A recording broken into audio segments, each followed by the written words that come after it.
Good morning. I have Kaity Widmyer with me today, and I am pumped to talk to you. You are doing all kinds of great things. Recently, we started talking about pageant stuff. So tell us a little bit about you, so people don't know who you are. Tell us a little bit about what you're up to, and then maybe a little bit about the pageants. Yeah, for sure. So my name's Kaity Widmyer. I am a twin. I have a twin sister named Casey. I was born and raised in Coeur d'Alene. I've lived in the same exact house my entire life. I've had the ability to be able to travel to all kinds of places. I went to college in South Carolina and majored in French and finance and accounting. Had 4 wonderful years, played some sports, and then studied abroad in Paris and graduated, and then moved back to Coeur d'Alene just because I really love Coeur d'Alene. Like, I really do. There are so many things and opportunities that are going to be built in Coeur d'Alene that a lot of people don't really realize. Like, I kind of just have this feeling in me. Even, driving along Sherman, like the changes between like when I was a college freshman to when I graduated and come back just within those 4 years are insane. Insane. My senior year of high school, my dad ran for mayor, which I think a lot of people who know me as, the mayor's daughter, they think that our family's been doing this our whole life, and we haven't. Like, at all. It was my senior year of high school that he ran, and his election was actually the first election I ever voted in. So that's kind of cool. Yeah. Cool. Yeah, so I turned 18 in October, and then that, 2 weeks later in November was his mayoral election. So he's been mayor for like a good majority of the time that I haven't been living in Coeur d'Alene. Yeah. And then once we came back, Casey and I have been able to be a little bit more involved in like our parents' businesses, and the community, and we do Wine, Women, and Choose every year. We do a lot that we don't really talk about. You got involved with the closet thing too, didn't you? Yeah, the one hanger. Yeah, that was like just that week before my pageant. And so one of my friends, Anna Hammonds, who's part of the Lady Elaine's, asked me to be a part of it. And her and Miranda Hamilton, and I just tried to pull something together. My mom always instilled in me that if you have the ability to help in any capacity, to just try and make it work. Like, my mom will say yes to something when she already has 900 things on her plate. And like, she makes it work. She really does. She won't let you know that she had to do all those same things that day. And it might be like 10 minutes late, Yeah. but she always does an incredible job. And so, I'm just always trying to help in any direction that I can. And especially when it's owning like a store. And it's kind of just in my DNA. It's like second nature. What they were talking about was that people between the ages of 18 and 24 are actually the most at risk community members in Idaho. The most impoverished, the people who have just graduated high school, that, might have children to take care of and can't really take care of themselves for clothes for work interviews. And I actually never knew that. And that was me. That's my demographic. So just even that, like, I knew that I could help, and I know that I was gearing up towards my pageant. I had to be a part of it in some capacity. Yeah, and you did a great job with it. I think you have a great following of people in this community, but outside of other communities that you go into college in different places, and you have a great Instagram, like you have all this great stuff. So you really used your platform for good things. And I think we'll go back to the pageant, but I also want to talk about that a little bit, is that I love that you use your platform for awareness and good things. Like, I get chill bumps, like your stories and what you post all about like helping people and standing up for people. And especially with this time that we're going through a lot of crazy stuff, you really using it for a good thing is what I meant to say. So yeah, so tell us a little bit about, maybe a little bit behind that. So a lot of things that I've noticed just in having the ability to go to school out of state is that there's just a lot of things people don't know in Coeur d'Alene and not in that, oh my gosh, you're dumb, you're uneducated. It's just we are so fortunate in Coeur d'Alene to not have to deal with a lot of really hard things that the rest of the country has to. And that lack of seeing it firsthand kind of makes you lack empathy. Yep. And I think a lot of that empathy that you say that I, feed through my Instagram is just because like I have seen it. Yep. That I have friends that with, George Floyd and Jacob Blake and all of this stuff happening with police brutality, we are so fortunate with the Coeur d'Alene Police Department. Like we really are. Yeah. And sometimes when you're reading national news, you have to take yourself out of the picture. Mm-hmm. And when they are talking about the things going on or the violence or just the negative connotations that come with being an African American, a good majority of people in Coeur d'Alene really don't know exactly what that means. And so we really just have to listen. Talk to a friend, out of state about an experience that they had. But when you read the national news about the kind of help that people of color might need, minorities, women, Mm-hmm. just, we had a conversation before you pressed record about, being safe as women in an environment like that. When you read these stories of injustice and you don't relate, that doesn't mean that it hasn't happened. It means that you're lucky. It means you're really, really lucky. Agreed. And I just, a lot of times I think it's funny. So many people are like, you're so outspoken on your Instagram. You speak your voice, and it's actually crazy because I was fired from a job because of the things that I post on my Instagram a little while ago. This wasn't recent. This was not because of the recent things. And actually, I was told that, as a result of the things that I post on Instagram, I'm actually not a good role model for young girls. Wow. And this is while I'm doing the Wow. pageant. This is while I'm doing the pageant. And so I'm sitting here and I'm like, dang, I am going through this process of becoming self-aware, like understanding how I portray my character out into the world. And I'm doing this pageant, and I'm trying to be very, very meticulous about how I'm even perceived by that exact demographic that I was accused of not being a good role model for. And I just was like, dang, wow, okay, so what is a role model? A role model, I guess, to some people is, it's like growing up, when Miley Cyrus had, I think she was like 16 years old and posted a picture in like her bikini top. And it's just an outcry of, she's not a good role model. She is acting in a behavior that is not okay to someone who doesn't even know her. Mm-hmm. And it's just crazy to me that growing up and now being 25 and thinking back to the type of role model that I would have wanted when I was 13, 14, 15, 16. And gosh, if that girl had never made any mistakes, that role model I was looking up to, boy, would I feel bad about myself, right? Like, the girls that grew up and made all of these kinds of mistakes and never gave up and bounced back and were called names or done this and that, those are the role models. They're not the perfect girls who have never done anything, because then once you're 25 and you've made mistakes, I mean, gosh, I don't know any 25-year-old girl who hasn't. Right. You at least look up and be like, gosh, she overcame a lot of this stuff just like I did. To me, that's a role model, and that's transparency, and that's being real and authentic, all those buzzwords you hear now on social media.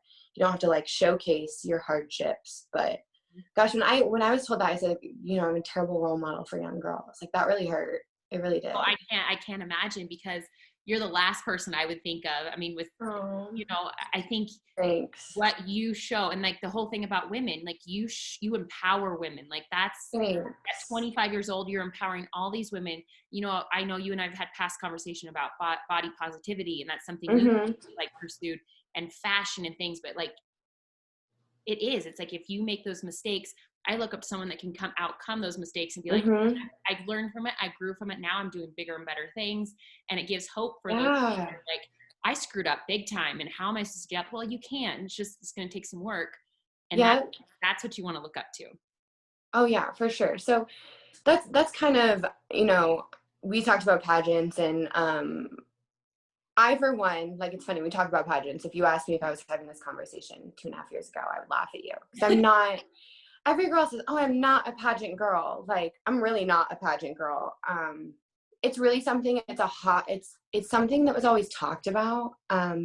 My sister just kind of always was like, you should be Miss Idaho. Like, you should do it. Like, you totally could. And it's been a lot of encouragement from like my sister and my mom. It was never initially like something that I wanted. You know what I mean? It wasn't like I didn't go to bed and wake up every day being like, I want to be Miss Idaho, I want to be Miss USA.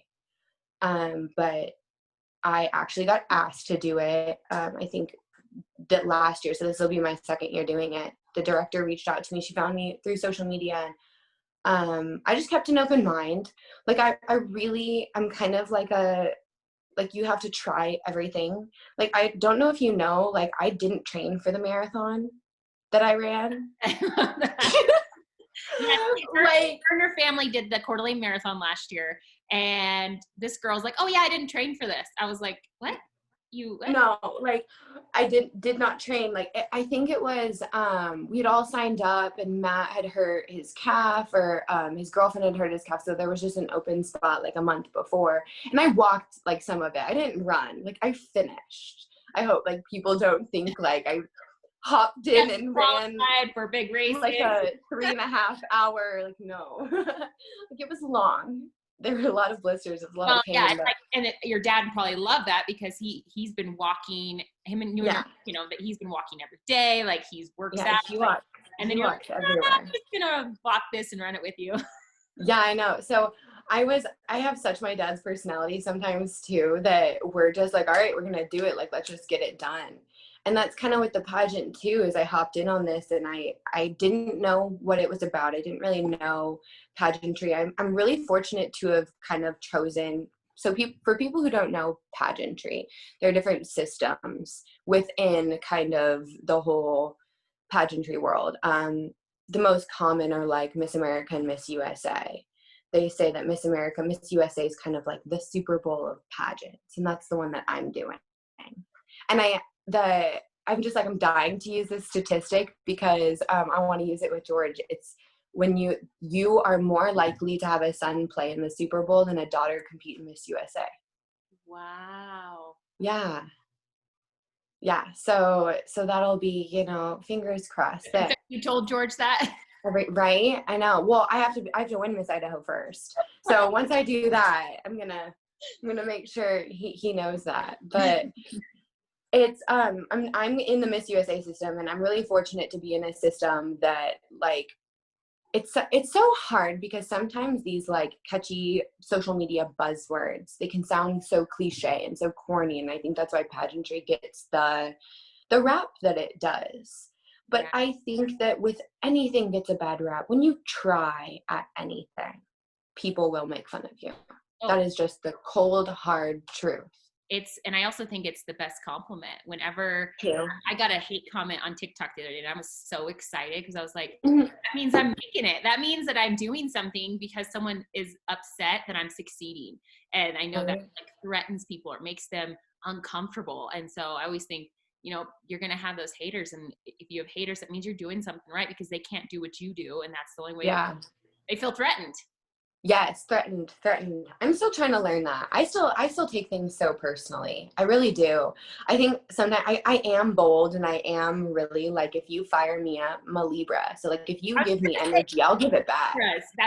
I was like, I'm kind of the same way too. I can act cool. Yeah, like I'm pretty sensitive though too. And so like when I get hate, or like if someone will DM me something nasty, like it really does hurt. Sometimes I feel like my social media makes me seem like I'm like this cold, hard, badass bitch. And like I can be, but like I still cry a lot. Like I still definitely cry significantly. That's just who I am. Like I take things personally, and that's with my business, with pageantry, even with my social media, with my pictures. Like what I'm doing, I guess, is just like creating art to me.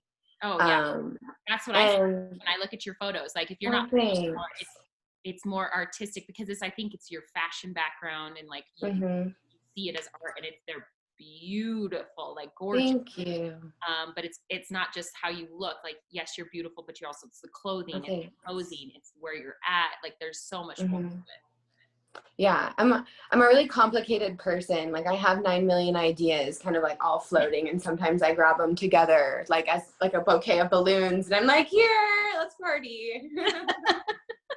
But yeah, so I take everything personally. I take it to heart. Like it really is a lot of like anything that I create, like painting wise or through the store or on social media, like it really comes from like the DNA of who I am. And so it's cool that you can have that, like, you know, haters, like, yes, I'm working towards that, because I'll get sad for a second and then I'll be like, I think I've more come to the fact that like haters aren't going to stop you from creating.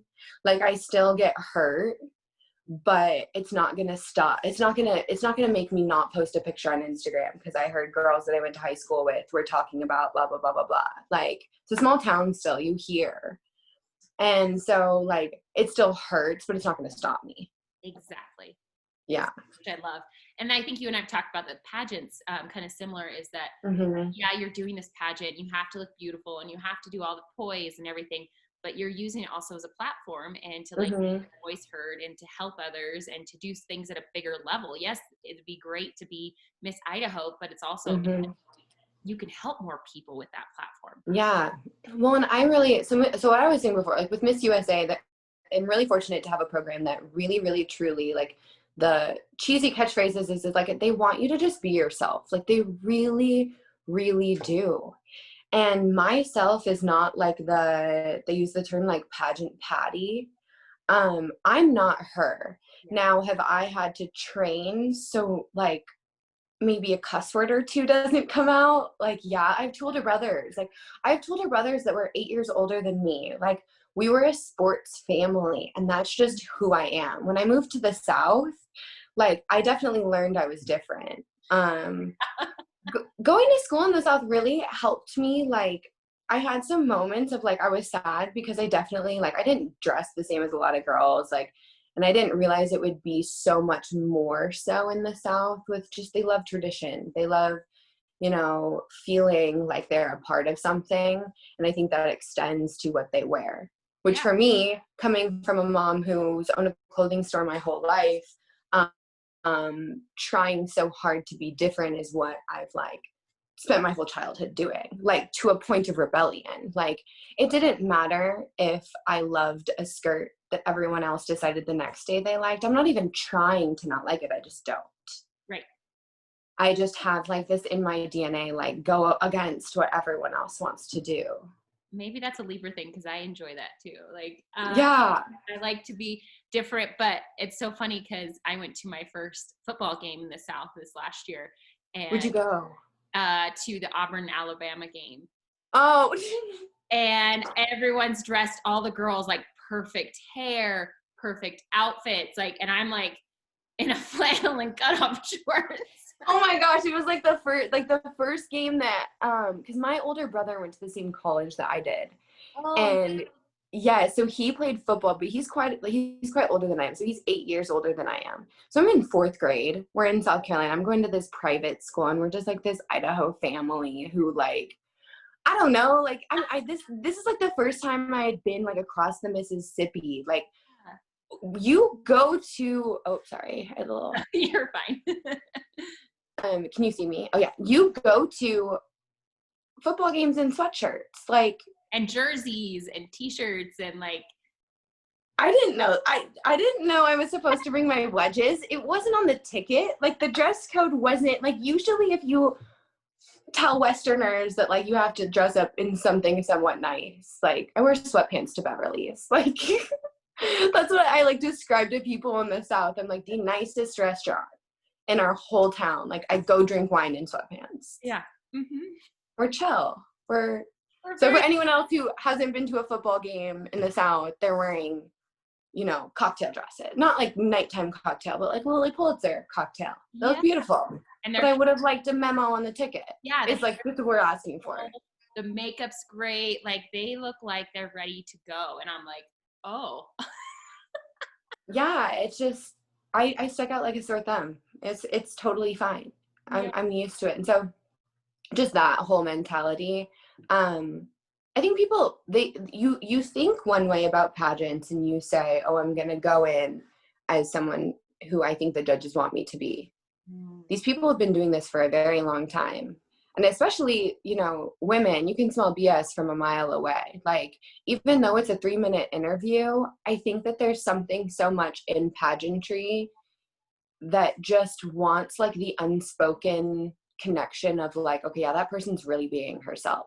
Or like, wow, I want her to be my best friend. Like, can we go grab lunch after that? And that's like what Miss USA is looking for. They're looking for a girl who's accomplished, can have a conversation, who's, you know, experienced things in her life, positive, negative, but that you've turned around and made something different. Yeah, And it goes back to like the being you, which is like such a hard, it's almost growing up. It's like, you know, whenever like Lacey, one of our great friends, like she says there's such a distinction between someone who like turns 21 to someone who turns 25. And it's like, you can't explain it, mm-hmm. but you just know once like you turn 21, you look back on your 18 and 19 and you're like, whoa. Who is It's that? that like whoa moment that you like look back and you're like, yeah, that wasn't me. Like, Mm-hmm. I'm so much more grown now. You grow up. That's being you, I think, is growing up. Exactly. And I think with the whole mentality of that too is like actually employers want that. Like they want to Mm-hmm. see who you are. I think that goes in so the pageant is also going into your whole life. Like if you do Yeah. your job, they want to see who they're really getting. They don't want the BS. They were like, yeah, you've given me the right answers, but are you a good person with good character and that you're going to be a Yeah. good worker and that you're going to, you know, so I think it's a life lesson. When a lot of people don't realize that when you win, you know, the entire pageant process is a job interview. Yeah. You are applying for a job. And a lot of the girls, you know, they think it's a pretty crown or dressing up. And that's, you know, that's the part of the pageant that that's the tradition. That's the being a woman. That's, you know, celebrating your own unique beauty. My mom growing up, she did a really good job with Casey and I growing up, you know, just that hard adolescent age of like teaching your daughter how to wear makeup, you know, what to wear. And I saw a lot of my friends' parents, you know, tell them, no, can't wear mascara, you can't wear eyeliner, you can't wear this until you're 18. And then I see my friends, you know, that's when you go to the bathroom and you're drawing eyeliner on. And like, it's weird because like, you know, your moms did that. And it's like, they act like their daughters aren't doing that either. But Exactly. my mom raised Casey and I with a very positive relationship with makeup, which I now look back on as such a blessing because I really see it as a tool to like enhance, you know, who I am. And that's what pageantry wants your relationship with, you know, glam to be also. Yeah. That Yeah. it's a bonding tool with women. And, you know, that's they want to see you have that relationship with hair and makeup too, because they can tell when you don't. Because pageantry, it's a time when you present yourself, you know, as a woman, the girl sitting next to you, when she might be using makeup because she hates the way that she looks, which is so sad. So sad. um yeah, and so they can tell that little stuff. Right, exactly. Well, I love your mom because she is, I love her too. yeah, she's fantastic. And I love how Mhm. she always she presents herself. I mean, when Marie walks in the room, you're just like, you know, she's in the room the way she presents, even if she's not wearing much makeup, she just has that like confidence. And so I I love know. it. But I also love that she's showing like it's okay to wear makeup and teach it the right way instead of having to go to school and put it on. And I love that about you as well, is that you don't wear a lot of makeup unless you're getting photographed or at a, Yeah, I you really don't. your own skin, you embrace who you are and maybe a little mascara, but like I love that you look beautiful without makeup and you're just like, no, I'm comfortable in who I am. Yeah, it was really like a forced thing. Just like I didn't wear makeup a lot with sports. Mhm. I just didn't. And then really once I graduated college, my skin just like gave me the middle finger. Like it really did. Like I was so fortunate. And my mom she would tell me like, wash your face every night, like no matter what, like it doesn't matter if you have anything or not. She was like, it'll catch up to you. And not even saying that I don't think that I have bad skin now because I didn't do any of those things, like I did. But like when I turned 23 or 24, like I just like cystic, like 16-year-old acne, like everywhere. And it really was one of those things where I'm like, shoot, I'm not going to cover this up. You're going to see if I have bad skin, whether I have makeup on or not. And this makeup is just going to make it worse. Like, and that kind of helped my like evolution into that, like skincare is medical care, like kind of that, like skincare is health care. Taking care of your skin is taking care of your health. And so once I had that like mental shift out of the vanity of it, and that it was about like taking care of my health, then I got a lot more comfortable with like just show it, like look at that, like showing my pimples in public. Yeah. Because I was like, shoot, this is something that I'm trying to take care of my skin. You know, I'm going to get micro needled. I'm looking into saving for all these lasers. I'm using medical grade skincare. It's not anything to be ashamed of, because like it's really, you know, I'm trying to be a healthy person. Yeah, exactly. Well, let's go to a couple of fun questions. Okay. Let's favorite restaurant in Coeur d'Alene. In Coeur d'Alene, well, I'll choose two because my parents own the beer house. The beer house is so good. It's so good. Great location, and it's got a back Yes. patio that's great. Yes. Both my brothers played professional football, American football over in Germany.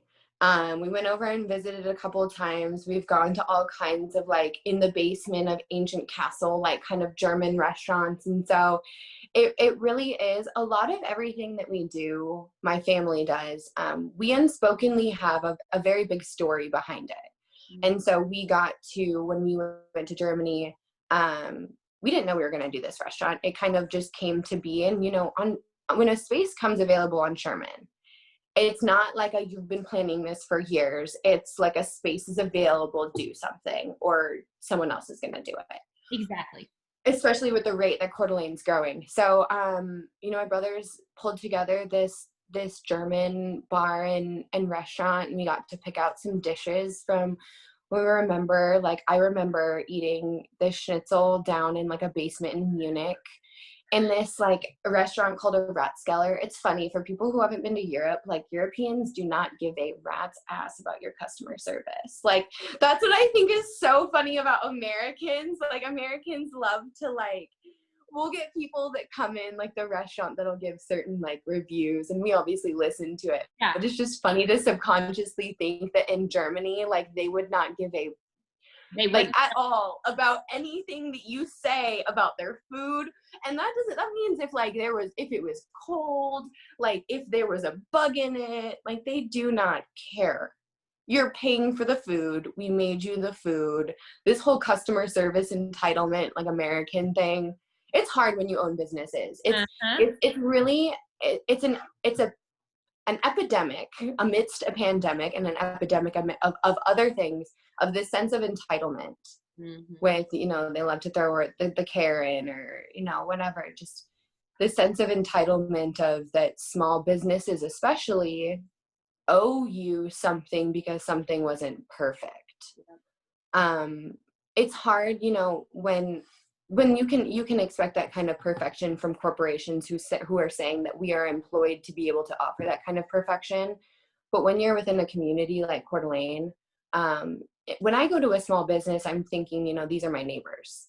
These are the neighbors who use this money to go put their kids into sting soccer.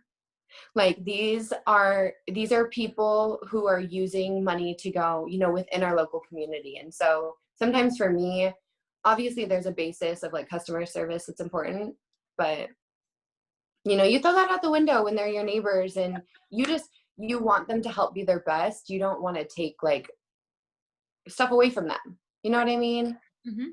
Yeah. So, okay. So beer house. Sorry. I'm a talker. I'm such a talker. Give me coffee. I'm such a talker. Get coffee in me. Oh my goodness. Beer house. And then what's my other favorite restaurant? Gosh, I'm going to be lame and just say Beverly's, because you too. Like, I'll tell you what, the atmosphere up there is fantastic. And I'm a wine drinker. I really just with college, I'm really trying not to be I don't like alcohol. I really don't. Lacey's inspiring with just, you know, being sober and everything like that. Yeah. I just love wine. I don't drink anything else. Even I don't really have much beer when I go to the beer house, but I drink wine. And Sam and Trevor up at Beverly's are incredible. Like you can go up to Beverly's and get a 30 to $40 bottle.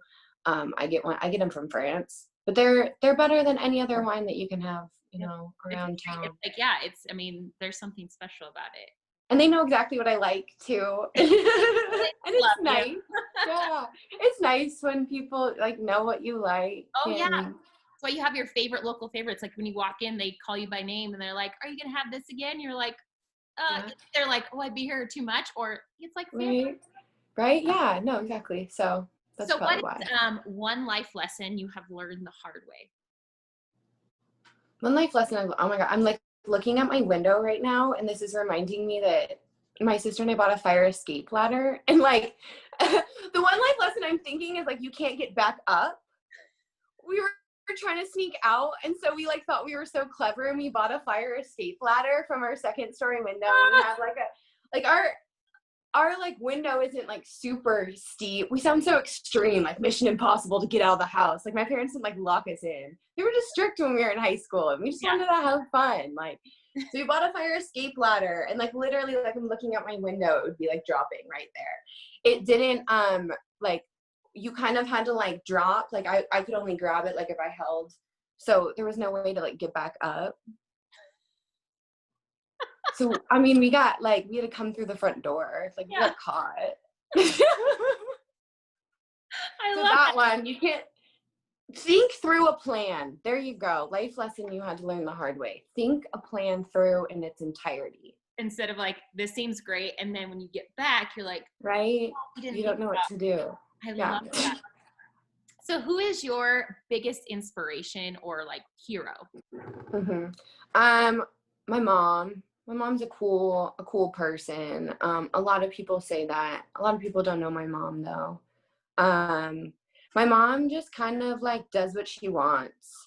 But at the same time, she has deserved that in every shape and like way and shape, like anything. Like she was a foster kid her whole life. Raised herself, had my brother pretty young. My mom and dad got married. Like they really are kind of like this little American dream. Like they are.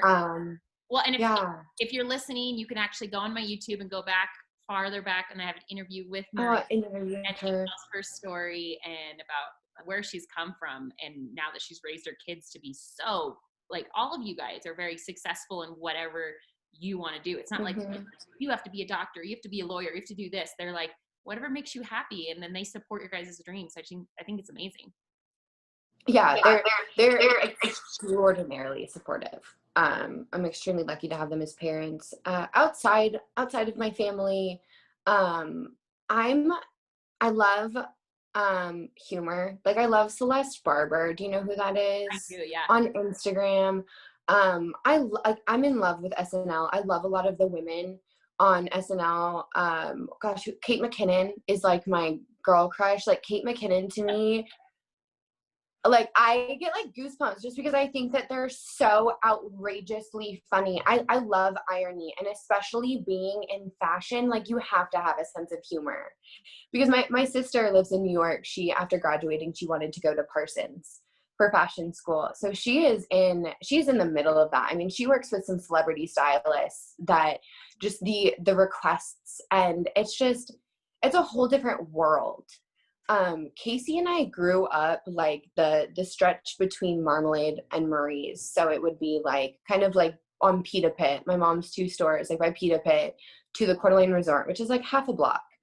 The amount of naked mannequins Casey we had to carry in our youth, like for sure built character, like without a doubt. Like, you'd have to flip them like on either directions. And what was worse is like some of the mannequins, like the proper place to grab was like right on like the mannequin boob. But we'd have people like laughing and pointing at us, like rolling racks between the stores. The racks. Your mom let us borrow when I was working for the Children's Village. She let us borrow one of the racks for our little boutique. Yeah. And I remember pushing it from the resort up to yes. And I was like, gosh, people are probably like, what is she doing? What is she doing? I used to be so embarrassed. And then I remember I went to market one time, and a guy was like, I remember being like 13 and being like, my mom makes me push these racks and blah, blah, blah. And a guy just made a comment and he goes, what are you talking about? They do it all the time in Soho. And I remember just taking that arrogance like with me back to Coeur d'Alene. And I'm just like pulling these racks and like carrying this naked mannequin, like boobs out and proud. And I'm just like, they do this all the time in Soho. So I remember the first time when Casey moved there, I was like, Casey, do they do that all the time in Soho? And she was like, no, they actually do. She's like the meatpacking district. Like she was like, I watched someone on the subway like carry an entire pole. She was like the size of a subway cart, just this man and a giant pole. And like the thing is that like the subway doors, people were so unbothered until the subway doors were trying to close and he wasn't in. And like the second time, like the moment that you're taking New Yorkers' time, that's when they'll help. Mm-hmm. So then like everyone's like trying to get this pole like into the subway cart. I'm like, okay, so the naked mannequins didn't, okay. Nothing. That's all right. I will carry whatever naked mannequin like across the store now. So. All right. So last question. If you had a billboard and it was your billboard and you could put anything you wanted on it, what would it say or have on the billboard? Listen first, speak second. Speaking is important, especially as women, speaking up, everything with the Me Too movement. You know, I think that we should be heard. And we've listened for so long, but I think especially in this climate that there maybe are some women, even in my community that I know, that aren't really listening right now. Yeah. You know, I have friends that, you know, I'm sure you have friends that you can hold accountable just in this climate of just, hey, like listen to the experiences that you might not have had. But then like once you listen and you gain that empathy from other people, like speak and tell yours. I don't think that telling people, I think a lot of times people are taking this whole like, wait, listen as shut up and listen. You know, we don't want to hear what you have to say. And that's not necessarily true. It's just listening first shows someone that you're actually empathetic about something and you're there to solve or there to change and not necessarily there to just say yours and leave. Exactly. And that's what they don't listen. They're just ready for you to stop talking so then they can talk. Yeah. And I think that's so important is the listening piece. I think that's some of the best leaders, the best like supervisors I've ever had is how they listened and they actually listened. It wasn't just like you're talking to someone's like kind of like doing something else, but they actually give you that attention and like make you feel like you've been heard. Yeah. And as smart as you are, you always have something to learn. Yeah, I agree. So how can the community, how can we support you right now as you go through your pageant life, anything you need from us? How can we support you right now? Well, so anything with the pageant, the best way is just to follow me on Instagram to know just anything going on with the pageant. The pageant is September 26th, and it's actually here. Yay! That's actually a little bit somewhat of an announcement. I probably should know that. Still learning how to present myself and everything, but it's here, which is different for the first time, like ever in the 60 odd years that Miss USA has been a thing. They have never had the Miss Idaho up north. They've had a couple Northern girls win, but as we know, like in our state, a lot of things are just, you know, pushed down to Boise. And so the fact that it's here, buy a ticket, come support, you know, if you feel like wear a mask. I know that everything is going to be socially distanced. They've been working really, really hard in order to make sure that this is something that can happen because people need something to look forward to right now as long as we can stay safe. So follow me on Instagram. My Instagram Champagne Kitty without the A. If you want to put that on the little, she'll tag it down. Tag you and also exactly because I was looking for the other day and I was like, why can't I know what her name is. No A in the first one. It's just because it was taken. And I have a funny story. And one of my friends just like made up the name Champagne Kitty when I was younger, and she was like, "Go for it," and I just changed it, and it like kind of like attached to me. But yeah, so follow me. And then there's also going to be voting. I'm pretty sure it's going to be the first week. Everything's a little bit last minute, but they're going to be voting for People's Choice and Photogenic. And those also, the winners of those get scholarships and then also like a chance to be into the top 10 in advance. So September 26th and 27th at the Red Lion Templins in Post Falls is where it's going to be. Perfect. Yeah. Yeah, so we'll make sure that we support you by voting when those gifts. So let us know when those are available. And thank you so very much. Yeah. Oh, and go shop at Marmalade. I Yeah, think it's enter my store. Go shop at Marmalade. one of Go my check out downstairs and everything. yeah, if I have, well, yes, I have a whole nother story with that, and your mom and my aunt Crystal, and you guys have some of her Oh yeah. things from when she met Ronald Reagan, and like, oh, just some beautiful stories, and I just love We should do a podcast down there because we have some of, yes, let's do one with all three of us and do one down there because we have her Aunt Crystal's like dresses hanging in the back of our downstairs. So that would be a perfect place to do it. Yeah, yes, we'll do that, and thank you. Yeah, shop there, especially if you need like a nice, unique piece. Mm-hmm. Yeah. All right, thank you so much. Yeah. Thank you so much, Tabitha. It was great talking to you.